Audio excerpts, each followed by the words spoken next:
Hello, everyone. How are you today? I've chosen a couple of questions from IELTS Academic Reading. We're going to do it together. This is from Cambridge IELTS books, specifically number 16. We're going to see how easy it is, so let's get started. So the first thing that you have to do in the test is just read this part, reading passage 1. You should spend about 20 minutes on question 1 to 13, which are based on reading passage 1 below. So what I have to do basically is only have a very quick look at the title. So the title says why we need to protect polar bears. I've got an idea they're going to talk about bears that we need to protect.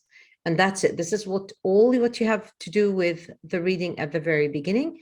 And you immediately go to the questions. And the first questions that we're going to do are true, false, not given. Let's see how we're going to do them. Now, remember that we talked previously about true, false, not given. If the same information here is mentioned in the text, exactly the same information, no change, this is true. If almost the same information is mentioned, but there's like one thing that is changed, so it's going to be false. And if nothing was mentioned about it, we have no idea whether this happened, took place or not, we're going to say, or we're going to choose not given, as you can see here. All right, so let's start with the first one. What do we do basically? I'm going to read the first question, underline the keywords, and then immediately go to the text. So let's see the first one here. Polar bears suffer from various health problems. Okay, so bears, specifically polar bears, have serious health problems because of the fat, because they build up fat under their skin. Okay, I got an idea. So where do I start looking? Now, as we said before, if you remember, we talked about we start from the very beginning. So I start from here. Now, they talk about polar bears here, as you can see. Polar bears are being increasingly threatened by the effects of climate change. So far, they haven't talked about the fat and that the fat causes problems. So I just skim through very quickly, or I scan actually, looking for that specific detail. So I'm just going to go through very quickly. And I want to look for, okay, they're talking about temperature here, minus 40 degrees Celsius, nothing yet, okay? One reason for this that they have up to 11 centimeters of fat. Now they're talking about fat here. Okay, so they're talking about that, the fat underneath their skin. Okay, what does that do? I go back a little bit. It says here that they are uniquely adapted to the extreme conditions. It means they are okay. They adjusted well to the extreme temperatures, to the very, very low temperatures. Because of what? Because of the fat. All right, nothing bad is mentioned here. Let's proceed again, looking a little bit further. Humans with comparative level of disposed tissue would be considered obese and would be likely to suffer from diabetes and heart diseases. So who is being affected here with the bad fat or with lots of fat on their in their bodies? That is human beings. Have they mentioned anything bad about fat for these polar bears? Nothing. So I'm going to choose here false. So I will say the answer here is false. Okay, so this is wrong because it's actually the human beings, not the polar bears. On the contrary, they say that there is fat on their bodies and it is something good. It's not something bad. So it's actually the other way around. All right, let's look at number 2. Again, what do? We underline the keywords. So the study done by Leo and his colleagues compared different groups of polar bears. Now, what makes this question very easy is that they have mentioned a name. Now, remember when we said that if there is a date, if there's a name of a city, a name of a person, it's going to make your life easy. Because I'm going to look for this name and I'm going to find it very quickly. Now, remember, wherever we stopped, I put a sign. I will put here a sign where I stopped finding the information. And then I'm going to continue for the second or the next question in the next part. So I stopped here at the end of paragraph 1. So I'm going to start looking for the next one in paragraph 2. So I'm going to skim through it very quickly until I find Leo, the name. Here it is. So they're mentioning the study by Leo and colleagues sheds light on this mystery. They compared the genetic structure of polar bears with that of their closest relatives from a warmer climate, the brown bears. Okay, so what is the comparison here? or where's the comparison? It's the comparison between white or polar bears, which are white generally, and then we've got brown bears. Okay, going back to the question itself, what did it exactly say? It said the study done by Leo and his colleagues compared different groups of polar bears. So this is wrong. So it compared what? Two different types of polar bears. So I'm going to choose false for this one. Okay, now number 3. Again, mentioning the name Leo or Liu, I don't know, because this sounds like a Chinese name to me. So Leo and colleagues were the first researchers to compare polar bears and brown bears genetically. Now, I remember reading this. They mentioned that they compared white bears to brown bears. Did they mention that it was the first one? The first ever study like done on these types of bears? Let's go back. So here, exceptionally, I'm going to go back again and read it. So Leo and colleagues sheds light on this mystery. They compared genetic structure. So I have the same word, genetic, of polar bears with that of their closest relatives, the brown bears. Did they mention it's the first study? Not really. I need to continue. I'm going to read a bit further just to make sure that it is or it is not the very first study ever. So if I read further, I read here, this allowed them to determine the genes that allowed polar bears to survive in one of the toughest environments on Earth. Okay, they found that polar bears had a gene known as blah, blah, blah. Nothing mentioned here that it is the first one. So what would I choose here?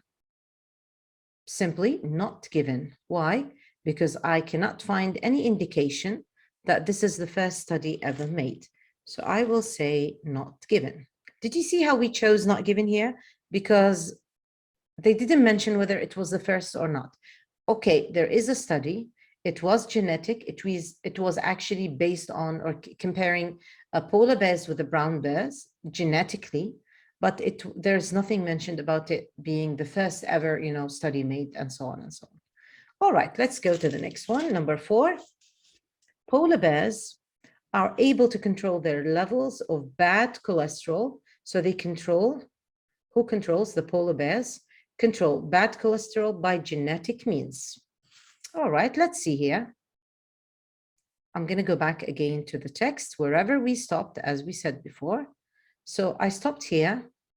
Leo and his colleagues found that polar bears had a gene known as APOB, which reduces levels of low-density lipoproteins, a form of bad cholesterol. So they have a gene that controls what? The bad cholesterol.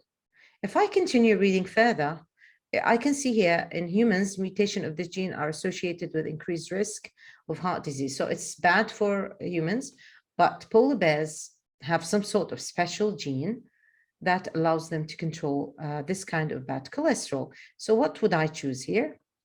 True, it's the same information. It is correct. So I'll just say true. All right, let's go to the next one. Number 5, female polar bears are able to survive. Now let's again, female polar bears, they survive for about 6 months without food. All right, we got an idea.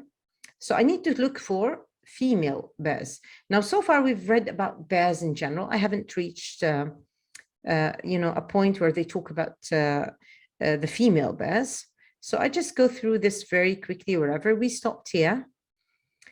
It talks about human beings, so I'm going to go to the next paragraph. The genome of the polar bear, I need to look for what? Again, female polar bears. So I just go through this very quickly.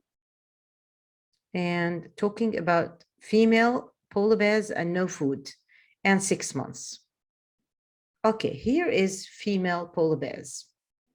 Let's read further. So I need to read slowly here. So I started scanning, looking for that keyword. I found it in the middle of this paragraph. However, undergo extreme conditions during every pregnancy. One autumn comes around, these females will dig maternity dens in the snow. Until now, we haven't found anything except what? Female polar bears. I need to continue reading.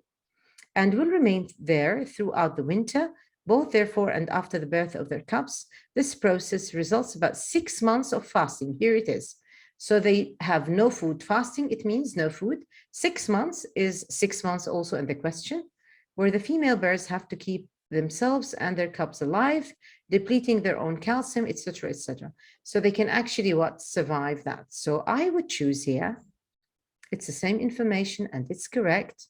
And it talks about female bears in specific, that they can stay for 6 months fasting with no food and yet survive. So it is actually true. All right, now let's go to number 6. What do we do again here? It was found. Now we're gonna underline the keywords. Just give me a second. All right, it was found that bones of female polar bears, so the bones for the females, were very weak when they came out of the dens in spring. Dens, it's actually the place where where the bear lives, or the polar bear lives. Each animal has a specific name for its house or wherever it stays or sleeps at night. So birds have, for example, nests, and even fish have nests where they lay eggs and so on. So for polar bears, it is called dens. All right. So I know that their bones become weak or very weak when they come out out of their dens in spring. Okay, we got the information. I'm going to go back now and see where I can find this. Now, remember, we stopped here. So the females will dig maternity dens. Okay, females and dens, we're close in the snow, and will remain there. Now, I need to look for the word bones. The process in about 6 months of fasting will have to keep themselves and their cubs alive, depleting their own calcium and calorie reserves. So they're going to use the calcium and their calories. Okay, sounds maybe weakness. Let's continue reading. Despite this is very important keyword. Despite this, it means although we have this situation, their bones remain strong and dense. So it is actually the very opposite. So what would I choose here? I would choose false. So number 6 is false, as you can see. All right, let's go to the next one. The polar bears. Now, again, we need to underline the keywords. The polar bear's mechanism for increasing bone density could also be used by people one day. Okay, it means that maybe human beings will be able to use this mechanism one day because they make their bones so dense. Dense, it means كثيف أو يعني كثافة العظام. It will be very, very dense, so kind of strong. Okay, so we need to look for that piece of information. So polar bears mechanism, increasing bone density. Maybe humans will be able one day to use it. All right, now we stopped here. Remember that we stopped at the end of this paragraph. So probably I'm going to find my answer in here. Physiologists Alanda Lennox and Alan Goodchip found an explanation for this paradox. I continue reading. Okay, here it is. Increase the density of their bones before they started to build their dens. In addition, 6 months later, when they finally emerge, blah, blah. I continue reading. I need to look for what human beings may be or might be able to use this same mechanism in the future. So I continue reading. And okay, here it is. If the mechanism, this is the very same word that we found. If the mechanism of bone remodeling in polar bears can be understood, many bedridden humans and even astronauts could potentially benefit. So if we understand that mechanism of the polar bear, maybe we'll be able to use it to help bedridden humans and astronauts. Now, bedridden, this is a very nice expression that you should learn. Bed, it means, the bed that we used to sleep on. So bedridden, it means these people or humans that are so weak that they are bound to their beds. They can hardly move. They can hardly get out of their beds. They're always, laying there because their bones are so weak or because of some health issues and so on. So this is the sentence, or this is the meaning of bedridden. So what do you think the meaning? So what would you choose here? It's the same information. It matches the question, the paragraph.